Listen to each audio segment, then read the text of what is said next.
Pois bem, meus amigos, é um prazer inenarrável tê-los conosco mais uma vez para discutirmos os aspectos relacionados ao processo penal com vistas à sua aprovação no exame de ordem.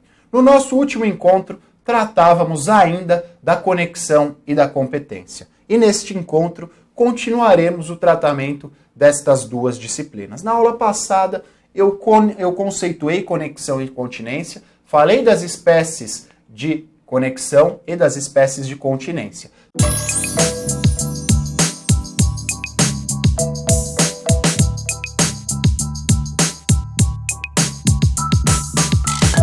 Trataremos agora os aspectos gerais aplicáveis tanto à conexão como à continência, expressamente dispostos no artigo 78 do Código de Processo Penal. Diz o referido artigo que o senhor acompanha aí junto comigo. Na determinação da competência por conexão ou continência, serão observadas as seguintes regras. Grifem o observadas aí no Código de Processo Penal dos senhores por uma questão muito simples.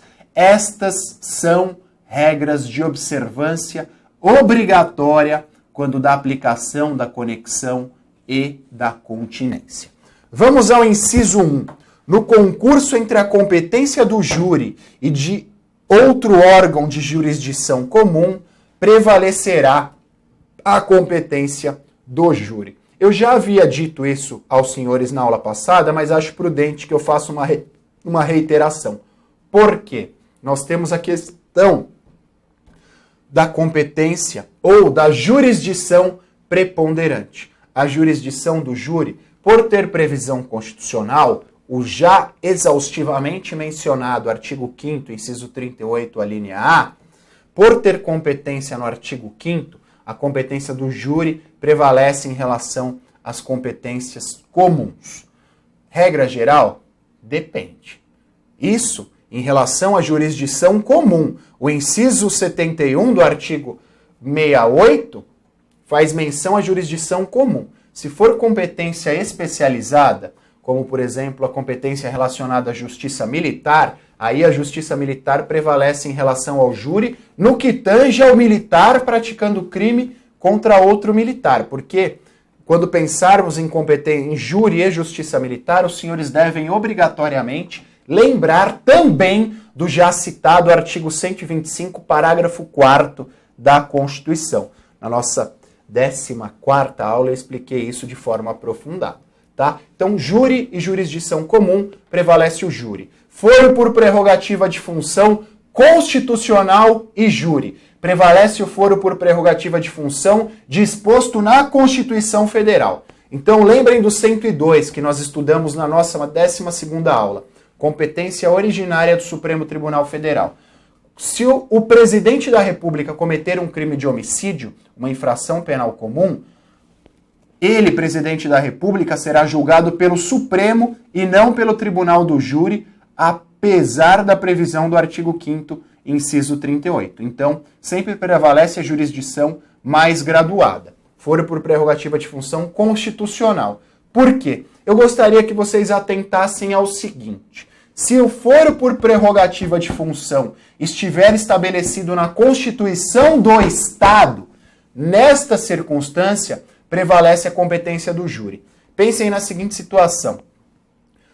A Constituição do Estado do Rio de Janeiro, supostamente, dispõe sobre a competência do julgamento pelo Tribunal de Justiça no que tange aos crimes praticados pelo Delegado-Geral de Polícia. Competência estadual. Então, como regra, o Delegado-Geral de Polícia do Rio de Janeiro será julgado pelo TJ. Agora, se ele cometer um crime de homicídio, um crime doloso contra a vida, sujeito ao julgamento pelo Tribunal do Júri, nós temos que sopesar as duas competências, a competência estadual, da Constituição Estadual, e a competência do júri, que está na Constituição Federal. Nesta circunstância, prevalece o júri, tá? Então, o foro por prerrogativa de função prevalecerá quando estiver disposto na Constituição Federal. Quando ele estiver disposto na Constituição Estadual, prevalece a competência do júri. Artigo 78, inciso 2. No concurso de jurisdições da mesma categoria, serão observadas as seguintes regras. Artigo 78, inciso 2, a linha A. Preponderará a do lugar da infração, a qual for cominada a pena mais grave. Então, preponderará a do lugar da infração, a qual for cominada a pena mais grave. No caso de concurso formal de crimes, artigo 70 do Código Penal e continência de acordo com o 70, inciso 2 do CPP. Nestas circunstâncias, prevalecerá a competência de onde estiver sujeito o crime à pena mais grave, tá? Aquele crime tem pena mais grave, a competência será daquele local. Artigo 78, inciso 2, a linha B. Prevalecerá a do lugar em que houver ocorrido maior número de infrações, se as respectivas penas forem de igual gravidade. Então, primeiro eu levo em consideração a pena mais grave. Não é possível eu levar em consideração a pena mais grave, eu levo em consideração o maior número de infrações. A linha C, firmar-se-á a competência pela prevenção nos outros casos. Então, a pena é a mesma e o número de infrações é a mesma em cada um dos locais, aí eu determino pela prevenção. Artigo 78, inciso 3.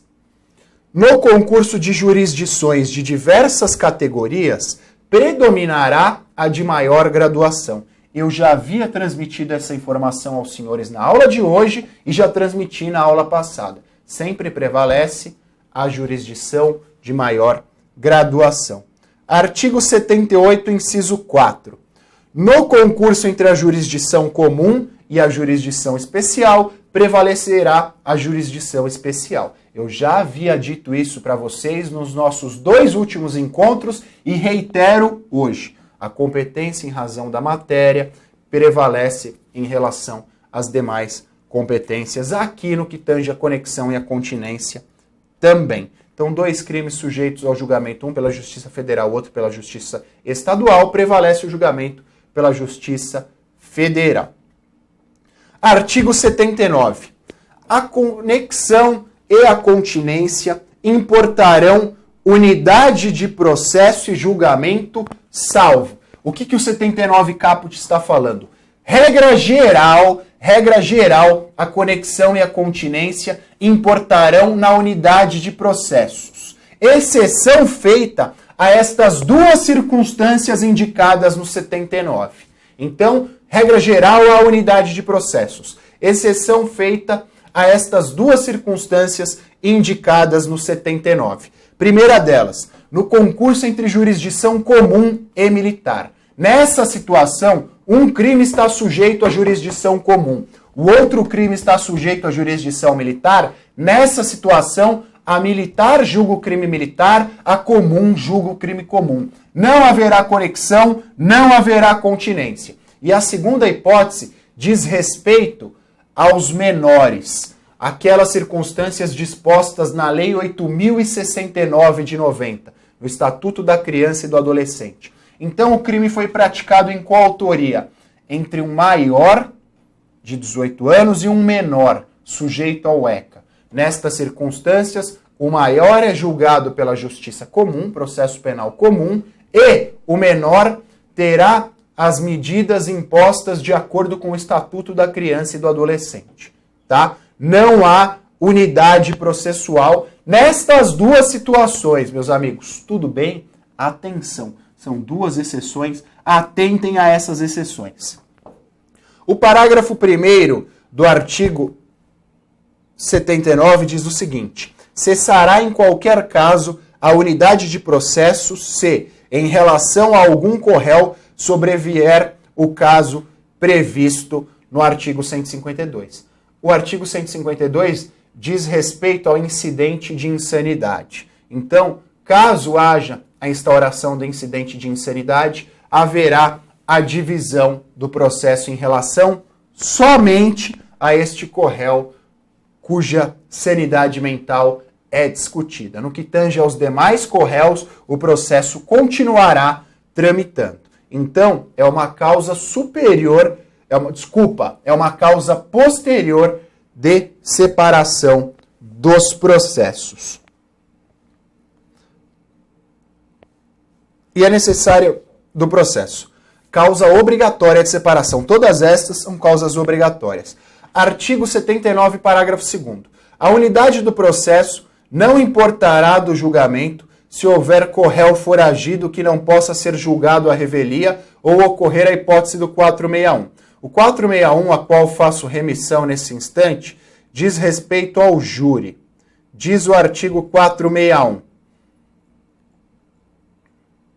O julgamento não será adiado se a testemunha deixar de comparecer, salvo se uma das partes tiver requerido a sua intimação por mandado na oportunidade de que trata o 422 do Código, declarando não prescindir do depoimento e indicando a sua localização. O 461 diz respeito à imprescindibilidade de testemunha no tribunal do júri. Então, supondo que um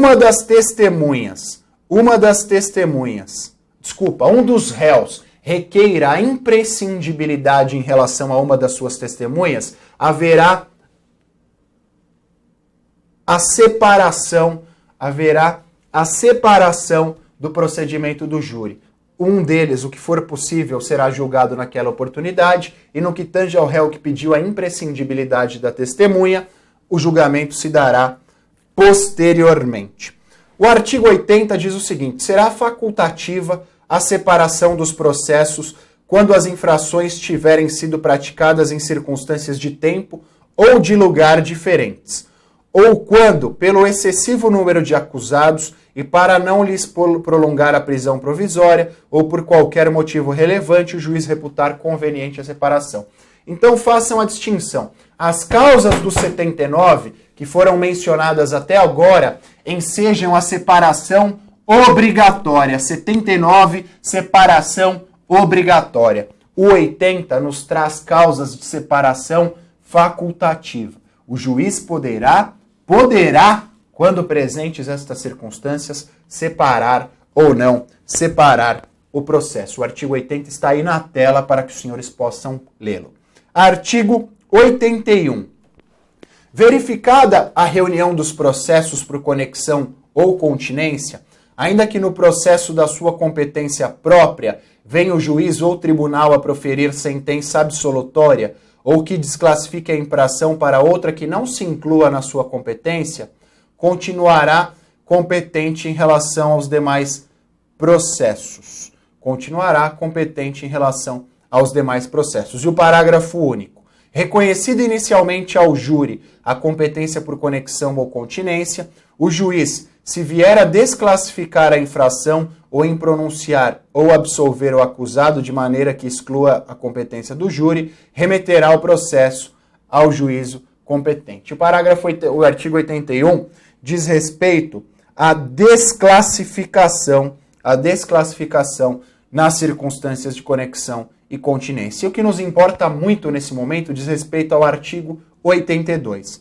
Se não obstante a conexão ou a continência forem instaurados processos diferentes, a autoridade de jurisdição prevalente deverá avocar os processos que corram perante os juízes, salvo se já estiverem com sentença definitiva. Neste caso, a unidade dos processos só se dará ulteriormente para efeito de soma ou unificação das penas. É a seguinte questão. Era caso de conexão ou continência, mas esta não ocorreu inicialmente. E no decorrer do processo, a informação dessa conexão ou continência, ou da prevalência dos requisitos relativos à conexão e à continência, o que vai acontecer? A autoridade judiciária prevalente avocará os demais processos. Então, ela chamará para si o julgamento dos demais processos. Contudo, caso já haja sentença definitiva no que tange a esses processos, essa unificação será posterior para efeito de aplicação das penas. Tá? Então, nós temos dois momentos. No decorrer dos processos, a autoridade preponderante avoca os demais e faz o julgamento unificado. Caso um já tenha sentença definitiva, nestas circunstâncias, meus amigos, nestas circunstâncias, a unificação será posterior pelo juiz das execuções penais para efeito de aplicação das penas. Eram estes os elementos relativos à conexão e à continência. Foi um prazer poder dividir mais um pouquinho do processo penal com os senhores e será um prazer maior ainda poder partilhar da sua alegria quando da aprovação no exame de ordem. Um grande abraço, peço gentilmente que compartilhem a nossa aula, peço também que curtam a nossa fanpage no Facebook, GTUSP. Um grande abraço, valeu galera, até o nosso próximo encontro.